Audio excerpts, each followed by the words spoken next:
Welcome to Richmond Events Podcast, Leaders in the Industry, where we sit together with top-notch leaders discussing important topics in the HR, IT, marketing, finance and healthcare industry. Today's topic will be mainly about IT and cybersecurity. For this, we have invited Jenny Radcliffe, who will be our opening keynote speaker at the upcoming Richmond IT Forum end of March, and we will talk about social engineering and people hacking. Sit back and enjoy. So, a quick introduction about Jenny. Jenny Radcliffe is a world-renowned social engineer hired to bypass security systems through a no-tech mixture of psychology, con artistry, cunning, and guile. She is known as an impactful speaker who uses a combination of anecdotes, science, and humor to share lessons that help executives better read people and understand social clues. So Jenny, welcome to our Richmond Events Podcast. It's a pleasure for us to have you. Thank you. I'm so pleased to be here. So becoming who you are today, who has received many industry awards and was most recently inducted into the prestigious InfoSec Hall of Fame in 2022, how did you begin in your career and keep inspired? So it's such a good question, and people always ask me that. And really, I kind of didn't plan to be to work with cyber and to be in cyber. My skills as a physical infiltration tester really was something that I started off when I was much younger with my family. As kids, really, sort of just getting into buildings and that type of thing that were empty. But I eventually turned that into a business, and I talk all about that, and I'll talk a bit about that when I come and see you in Switzerland. But to stay in the business and to enjoy kind of continuing to do events and to produce content, it's quite easy to be inspired and to stay inspired because I meet so many different people, and in some ways the challenges we face are the same. We're all up against malicious actors from outside of the industry and outside of our companies who are trying to attack us. And people battle that very well, with humor, and they have different perspectives. So every event is different. Every person and company that I work with is different. So the variety of the job keeps me inspired. So I still love what I do. And I'm looking forward to doing it again in Switzerland with you guys at Richmond. That's great. So you as a self-confessed ethical con artist, why do you think most individuals are often targets of scams and cons?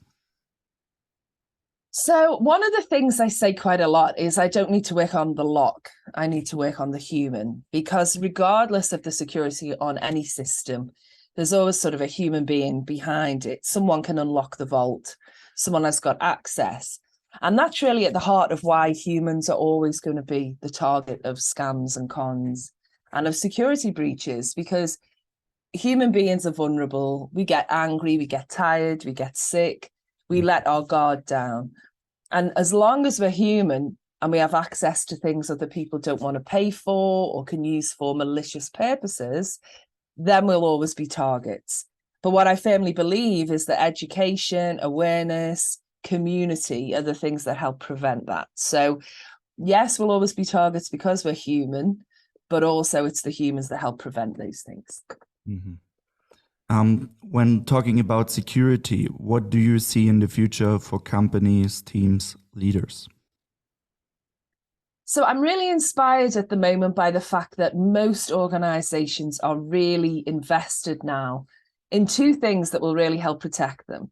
The first is diversity of all types, because the more different perspectives we can bring into a business, the more chance we've got of defending against all the different attacks that are coming our way. We need different perspectives, different backgrounds, different cultures to really understand how all these different attacks will come in, because the criminals have those things and will use anything they can find to attack us. Now, in terms of technology always moves on. And what we're seeing is lots of things like AI, ChatGPT, all these kind of deep fakes and things like that. And they make some of these phishing attempts and scripts for social engineering very convincing. But what I always say is that it's not so much how we're approached, however convincing it would be, it's what they say, it's what they try and get us to do. So I see the future as the battle will always be making the humans aware, whilst the technology is going to get better and better at fooling us. But at the same time, security technology is moving on as well. So it's going to be an exciting time. It's never going to be quiet. Yeah. For our listeners, do you have some tips, maybe free, quick tips for them to avoid scams?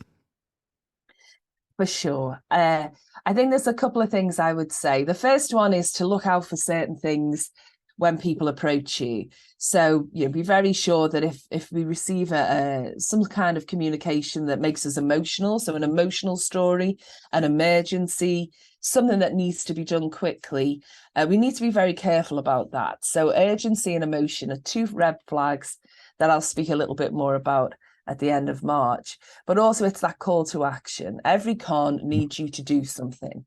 And so we need to be very careful and make sure that we check all our operations and our rules and really follow them, especially when it comes to money. Mm-hmm. And the second thing I'd say is just be really careful what you put about yourself on the internet, because our personal information is very useful when fraudsters and criminals try and make a story convincing. So watch what we post and look for the red flags. Yeah. Okay.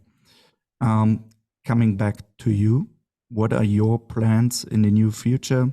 Do you have any special projects coming up which you're allowed to talk about to us? I do, and I really appreciate you asking that. We're recording this just ahead of my my book being released. So I've got a book coming out in February, certainly in the UK and most of Europe, I think. And we're sorting out the US as well. And my book is called People Hacker. It's a memoir of my time on the job and the things that I've done, some of the jobs that I've done. But also what I've tried to put in there is a lot of information about social engineering, about how it works.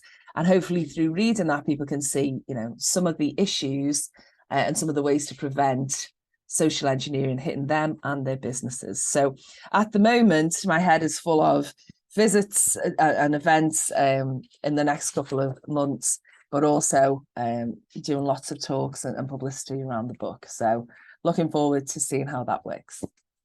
Okay.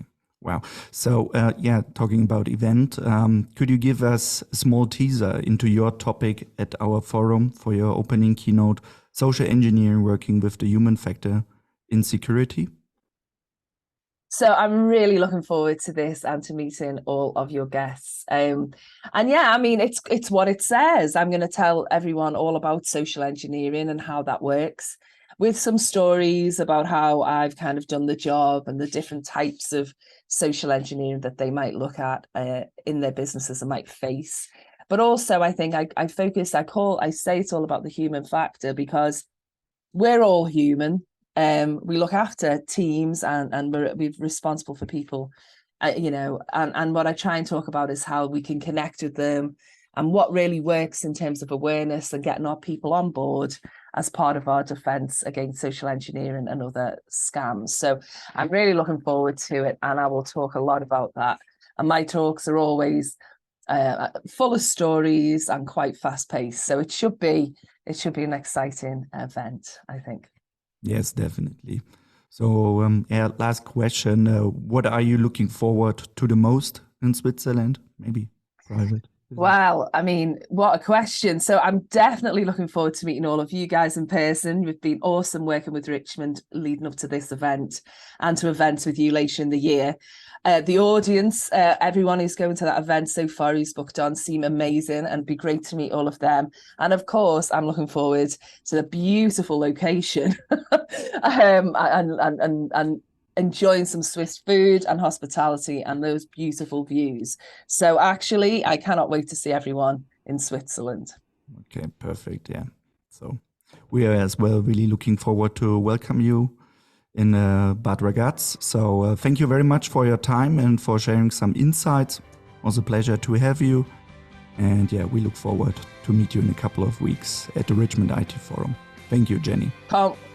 Thank you. I can't wait to see you all. I'm looking forward to it too. Take care. Bye-bye. Bye-bye.